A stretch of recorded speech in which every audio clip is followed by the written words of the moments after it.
Olá, querido amigo, querida amiga, mais uma vez nos encontramos para começarmos o dia estudando a palavra do Senhor. Eu sou grato a Deus por estar com você nessa hora muito importante da sua meditação. Vamos juntos? Jesus é o nosso Rei, glória a Deus, porque de fato Ele é o Rei dos Reis. Nós haremos estudar hoje de maneira muito especial essa afirmação aqui no livro de Hebreus. Capítulo 1 é muito importante para que nós compreendamos a natureza divina do Filho de Deus, de Jesus, e aí nós construiremos ainda mais forte a nossa confiança nele e na sua liderança.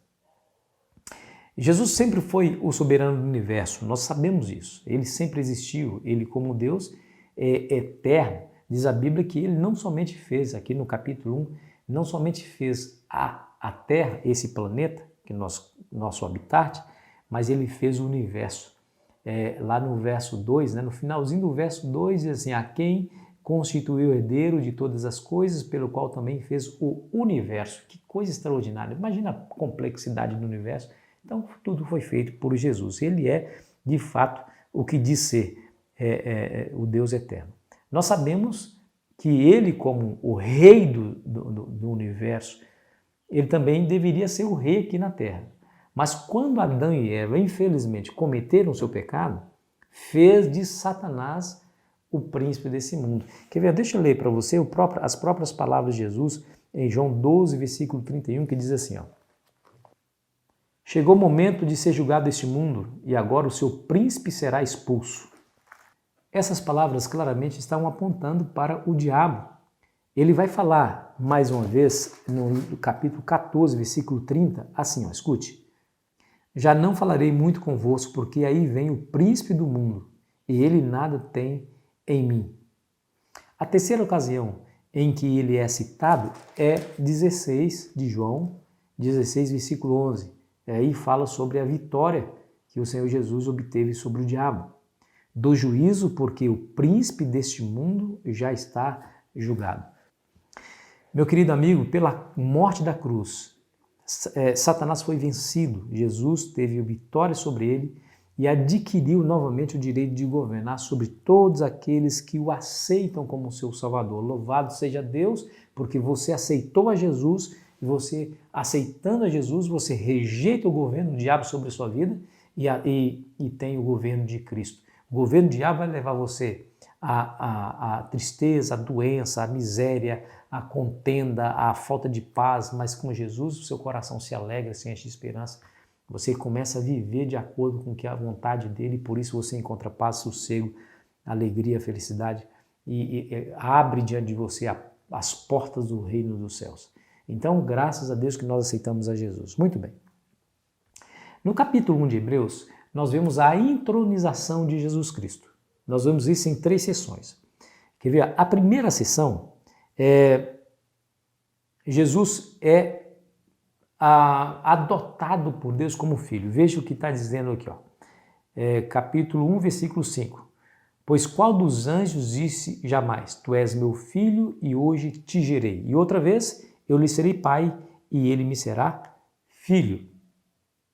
Tenta imaginar a cena.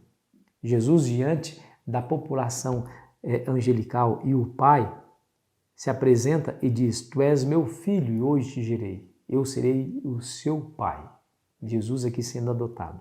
Agora, adotado como filho real, Agora imagina que o Pai Celestial apresenta Jesus para receber as honras, as homenagens e a adoração de toda a família celestial. O verso 6 diz assim, e novamente, ao introduzir o primogênito no mundo, diz, e todos os anjos de Deus o adorem. Que palavra forte, você não acha?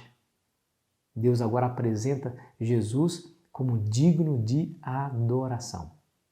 Logo, ele estabelece aqui a terceira parte, a terceira cena dessa entronização. Ele apresenta ali, ou proclama, o governo eterno do próprio Filho dele. Lá no versículo 8 a 12 diz assim, mas acerca do Filho, o teu trono, ó Deus, é para todo sempre, e cetro de equidade é o cetro do seu reino. Amaste a justiça e odiaste a iniquidade, Por isso Deus, o teu Deus, te ungiu com óleo de alegria como nenhum dos teus companheiros. O que nós iríamos fazer com essa declaração dizendo que Jesus é Deus? O teu trono, ó Deus. Diz aí, teu trono, Deus, é para todo sempre. O próprio Pai referindo-se ao Filho como Deus. Primeiro, ele ordena aos anjos, adorem a Jesus. Segundo, ele diz, o teu trono, ó Deus. O próprio Pai está fazendo essa declaração. Depois, ele confere a Jesus o poder absoluto. Veja o versículo 13, que diz assim, ó. Ora, a qual dos anjos jamais disse, assenta-te à minha direita, até que eu ponha os teus inimigos por estrado dos teus pés. Que declaração mais poderosa, não é? Jesus de fato tem todo o poder. E eu quero dizer para você que é importante fazer alusão das promessas que Deus fez a Davi se cumprindo plena e cabalmente em Jesus Cristo. É claro, você lembra que quando Deus falou para Davi, ele fez promessas a ele de que o seu descendente estaria para sempre no seu trono, firmaria o seu trono para sempre e haveria governo de paz por toda a eternidade? Pois muito bem, isso se cumpre em Jesus. Jesus foi da linhagem de Davi, nasceu na cidade de Davi, foi chamado de filho de Davi e quando morreu, diz a Bíblia, que ele morreu em cumprimento das promessas feitas a ele. Deixa eu ler aqui algumas das promessas para você entender.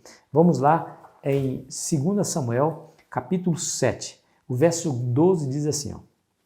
Quando teus dias se cumprirem e descansares com teus pais, então farei levantar depois de ti o teu descendente, que procederá de ti, estabelecerei o seu reino. Este edificará uma casa ao meu nome, e eu estabelecerei para sempre o trono do seu reino. O verso 16 diz, porém a tua casa e o teu reino serão firmados para sempre diante de ti, teu trono será estabelecido para sempre. Segundo todas as palavras e conforme essa visão, assim falou Natã a Davi. De fato, Jesus é o descendente de Davi que havia de receber todas essas coisas. Claro que em primeira mão está falando aqui de Salomão que haveria de edificar a casa, mas o seu reino não foi estabelecido para sempre. Isso aqui era uma figura de linguagem que apontava para o Messias que haveria de reinar em Israel. E querido amigo, querida amiga, é bom saber que o Senhor Jesus é o nosso rei, não é? Por quê? Primeiro porque ele viveu como nós, foi tentado à nossa semelhança, mas não cometeu pecado, venceu o pecado, passou pela morte, venceu a morte, enfrentou o diabo, venceu o diabo. E ele é tão apaixonado por nós, ele nos ama tanto, que ele foi até as últimas consequências para nos dar a esperança da vida eterna. Esse é o nosso rei, que nos considera amigo, que nos considera nosso salvador, que nos ama, que se interessa por nós, muito mais do que nós mesmos nos interessamos por nós. Não é bom saber disso? Diz a Bíblia que ele é e sempre será o leão da tribo de Judá, o Deus Todo-Poderoso, aquele que ouve e atende às nossas orações. Esse é o Rei dos Reis, profetizado pelo Antigo Testamento e concretizado no Novo Testamento. Porém, ele precisa sair das histórias da Bíblia para fazer parte da minha e da sua vida, para que de fato nós tenhamos uma verdadeira amizade íntima com Ele. Assim, somente assim, haveremos de ser beneficiados com essa tremenda realização de ser amigo do Rei dos Reis. Que coisa maravilhosa, né? Esse é o teu amigo. Aproveite essa amizade, esteja junto com ele todos os dias. Hoje, convide-o para estar com você nesse dia. Peça sabedoria a ele, peça conselhos a ele. Se você estiver triste, recline a sua cabeça nos ombros dele. Ele está pronto para ouvir as suas lamúrias e secar as suas lágrimas.